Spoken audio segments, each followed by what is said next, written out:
Bonjour, nous allons revoir ici comment effectuer une multiplication. Sachant que 127 fois 39 nous donne 4953, donnez le résultat des multiplications suivantes. 12,7 dixièmes fois 3,9. Pour effectuer cette multiplication, nous faisons comme si nous avions des nombres entiers, c'est-à-dire comme si nous avions 127 fois 39, c'est-à-dire le produit dont on nous donne le résultat. Si nous faisons 127 fois 39, nous aurions trouvé 4953. Mais en fait, nous n'avons pas fait 127 fois 39, nous avons fait 127 dixièmes fois 39 dixièmes. Cela signifie que nous avons divisé les deux facteurs par 10. Le premier par 10 et le deuxième par 10. Donc en tout, cela revient à diviser par 100. Cela signifie que notre résultat, c'est 4953 centièmes. Et l'écriture décimale de 4953 centièmes, c'est 49,53 centièmes.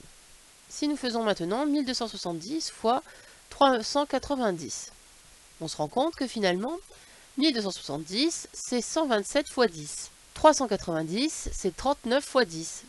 Cela signifie qu'en fait, nous avons fait 127 fois 39 fois 10 fois 10. 127 fois 39, cela nous donne 4953. Et lorsque nous multiplions par 10 et encore par 10, cela revient à multiplier par 100.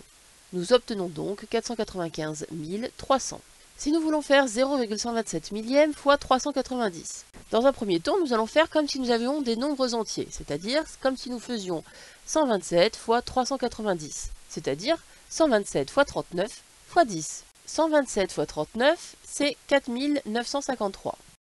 Si nous multiplions ce résultat par 10, nous obtenons 49 530.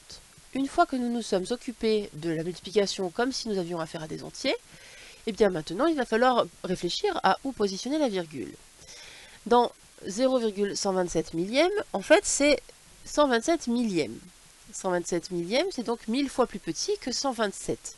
Cela signifie que le résultat de notre produit doit être 1000 fois plus petit que le nombre qu'on a écrit ici. C'est-à-dire que nous devons avoir 49 530 millièmes. Cela correspond donc à 49,530. Nous pouvons très bien nous passer donc du 0 amovible. Cela nous donne donc 49,53 centièmes. Si nous voulons maintenant effectuer le produit, 12,7 fois 0,39 centièmes, nous nous occupons dans un premier temps de multiplier comme si nous avions affaire à des nombres entiers, c'est-à-dire 127 fois 39. Le résultat serait donc 4953.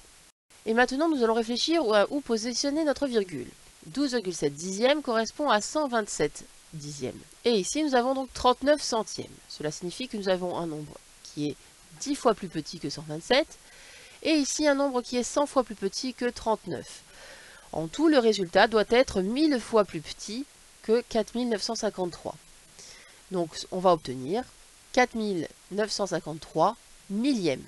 L'écriture décimale de 4953 millièmes est 4,953 millièmes. Merci d'avoir écouté.